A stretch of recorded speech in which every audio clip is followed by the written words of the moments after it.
दोस्तों, आज की कहानी है काफ़ी अरसा बीत जाने के बाद जब राशि और नीरजा की हुई मुलाकात। कहानी पसंद आए तो वीडियो को लाइक एवं सब्सक्राइब जरूर करना। राशि कन्नाड फ्लैट में खरीदारी के दौरान एक आवाज़ सुनकर चौंक गई। उसने पलटकर इधर उधर देखा, लेकिन कोई नज़र नहीं आया। उसे लगा शायद गलतफहमी हुई है। उसने ज्यों ही दुकानदार को पैसे दिए, दोबारा राशि पुकारने की आवाज आई। इस बार वह घूमी तो देखा कि धानी रंग के सूट में लगभग दौड़ती हुई कोई लड़की उसकी तरफ आ रही थी। राशि ने दिमाग पर जोर डाला तो पहचान लिया उसे। चीखती हुई सी वह बोली, नीरजा, तू यहाँ कैसे? दरअसल वह अपनी पुरानी सखी नीरजा को सामने देखकर हैरान थी। फिर तो दोनों सहेलियों यूं गले मिली मानो कब की बिछड़ी हो। हमें बिछड़े पूरे 5 साल हो गए हैं, तो यहाँ कैसे? नीरजा हैरानी से बोली, बस एक सेमिनार अटेंड करने आई हूँ, कल वापस जाना है। तुम्हें यहाँ देखकर तो विश्वास ही नहीं हो रहा है। मैंने तो सोचा भी नहीं था कि हम दोनों इस तरह मिलेंगे। राशि सुखद आश्चर्य से बोली, अभी तो बहुत सी बातें करनी है तुझे। कोई जरूरी काम तो नहीं है? चल किसी कॉफी हाउस में चलते हैं। नहीं राशि, तू मेरे घर चल, वहाँ आराम से गप्पे मारेंगे। अरसे बाद तो मिले हैं, नीरजा ने कहा। राशि नीरजा से गप्पे मारने का मोह छोड़ नहीं पाई। उसने अपनी बुआ को फ़ोन कर दिया कि वह शाम तक घर पहुँचेगी। तब तक नीरजा ने एक टैक्सी रोक ली। बातों बातों में कब नीरजा का घर आ गया पता ही नहीं चला। अरे वाह नीरजा, तूने दिल्ली में फ्लैट ले लिया, किराए का है यार? नीरजा बोली। तीसरी मंजिल पर नीरजा का छोटा सा फ्लैट देखकर राशि काफ़ी प्रभावित हुई। फ्लैट को सलीके से सजाया गया था। बैठक गुजराती सावली से सजा था।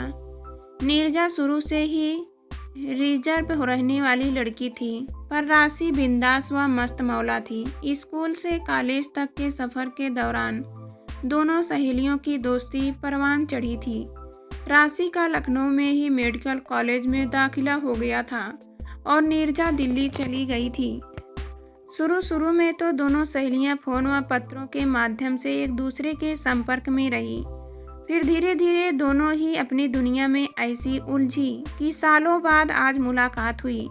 राशि ने उत्साह से घर आते आते अपने करियर व शादी तय होने की जानकारी नीरजा को दे दी थी, परंतु नीरजा ऐसे सवालों के जवाबों से बच रही थी। राशि ने सोफे पर बैठने के बाद उत्साह से पूछा, नीरजा, शादी के बारे में तूने अब तक कुछ सोचा या नहीं?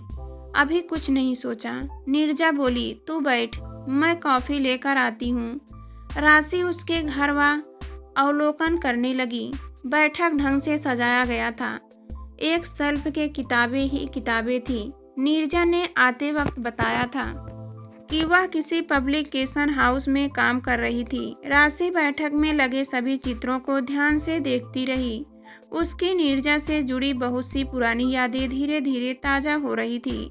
उसने सोचा भी नहीं था कि उसकी नीरजा से अचानक मुलाकात हो जाएगी। राशि बैठक से उसके दूसरे कमरे की तरफ चल पड़ी। छोटा सा बेडरूम था जो सलीके से सजा हुआ था। राशि को वह सुकून भरा लगा। थकी हुई राशि आरामदायक बेड पर आराम से सैंडल उतार कर बैठ गई। नीरजा, यार कुछ खाने को भी लेकर आना, वह वहीं से चिल्लाई। नीरजा हंस पड़ी। वह सैंडविच बना ही रही थी। किचन से ही वह बोली, राशि, तू अभी कितने दिन है दिल्ली में? मुझे तो आज रात ही 10 बजे की ट्रेन से लौटना है। कुछ दिन और नहीं रुक सकती क्या? नीरजा माँ ने बहुत मुश्किल से सेमिनार अटेंड करने की इजाज़त दी है।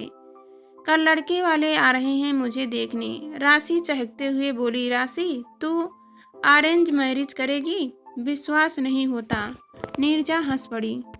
इंदर अच्छा लड़का है, हैंडसम भी है, फोटो देखेगी उसकी, राशि ने कहा उससे। फिर अचानक उसने उत्सुकतावश नीरजा की एक डायरी उठा ली और बोली उससे, ओह, तो मैडम को अभी भी डायरी लिखने का समय मिल जाता है?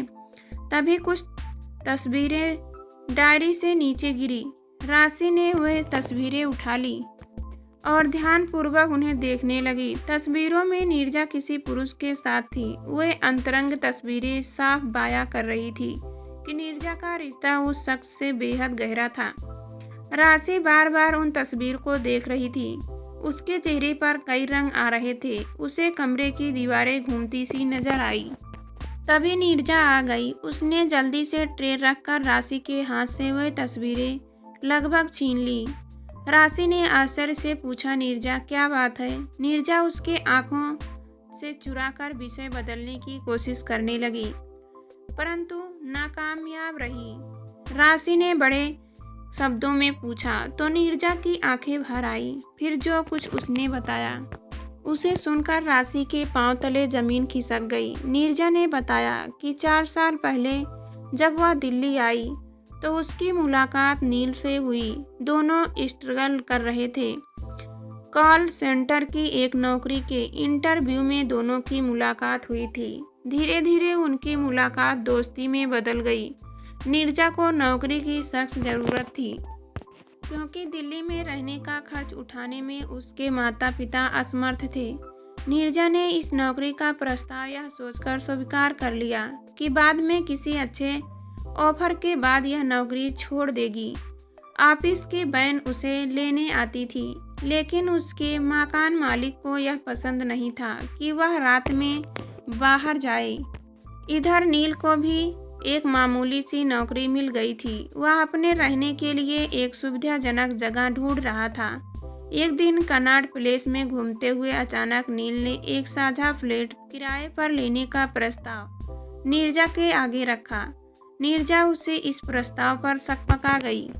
नील ने उसके चेहरे के भाव को भांपकर कहा, नीरजा तुम रात के 8 बजे जाती हो और सुबह 8 बजे आती हो। मैं सुबह 8:30 बजे निकला करूँगा तथा शाम को 7:30 बजे आया करूँगा। सुबह का नाश्ता मेरी जिम्मेदारी व रात का खाना तुम बनाना। इस तरह हम साथ रहकर भी अलग अलग रहेंगे। नीरजा सोच में पड़ गई थी। संस्कारी नीरजा का मन उसे इस एडजस्टमेंट से रोक रहा था, परंतु नील का निर्छल व्यवहार उसे मना पाने के सफल हो गया था। दोनों पूरी ईमानदारी से एक दूसरे का साथ देने लगे। 1 घंटे का जो समय मिलता उसमें दोनों दिन भर का क्या हुआ एक दूसरे को बताते। दोनों की दोस्ती एक दूसरे के सुख दुख में काम आने लगी थी। नीरजा ने उस 2 कमरे के फ्लैट को घर बना दिया था। उसने नील की पसंद के पर्दे लगवाए तो नील ने भी रसोई जमाने में उसकी पूरी सहायता की थी। इतवार की छुट्टी का रास्ता भी नील ने ईमानदारी से निकाला। दिन भर दोनों घूमते। शाम को नीरजा घर आ जाती तो नील अपने दोस्त के यहाँ चला जाता। इंसानी रिश्ते बड़े अजीब होते हैं। वे कब एक दूसरे की ज़रूरत बन जाते हैं या इन्हें स्वयं भी पता नहीं चलता। नीरजा और नील शायद यह समझ ही नहीं पाए कि जिसे वे दोस्ती समझ रहे हैं वह दोस्ती अब प्यार में बदल चुकी है। नीरजा अचानक रुकी। उसने अपनी सांसें संयत कर राशि को बताया कि उस दिन बरसात हो रही थी। जोरों का तूफान था। टैक्सी या कोई भी सवारी मिलना लगभग असंभव था।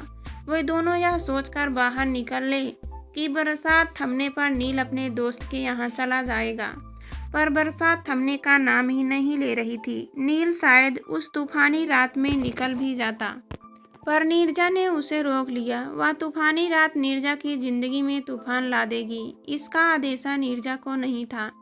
तेज सर्द हवाएं उनके बदन को सिहरा जाती। नीरजा व नील दोनों अंधेरे में चुपचाप बैठे थे। बिजली गुल थी। नीरजा को डर लग रहा था। नील ने मजबूती से उसका हाथ थाम लिया। तभी जोर की बिजली कड़की और नीरजा नील के करीब आ गई। दोनों अपनी बढ़ी हुई धड़कनों के सामने कुछ और न सुन सके।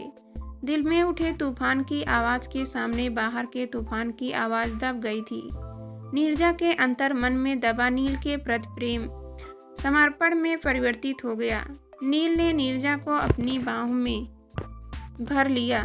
नीरजा प्रतिकार नहीं कर पाई। दोनों अपनी सीमा रेखा का उल्लंघन यूं कर गए मानो उफनती नदी आसानी से बांध तोड़कर आगे निकल गई हो। तूफान सुबह तक थम गया था, लेकिन इस तूफान ने नीरजा की जिंदगी बदल दी थी। नीरजा ने अपने इस प्रेम को स्वीकार कर लिया था।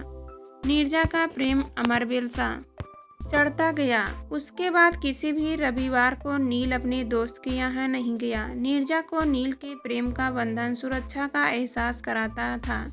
एक दिन नीरजा ने नील को प्यार कहते हुए कहा, हमें अब शीघ्र ही विवाह कर लेना चाहिए।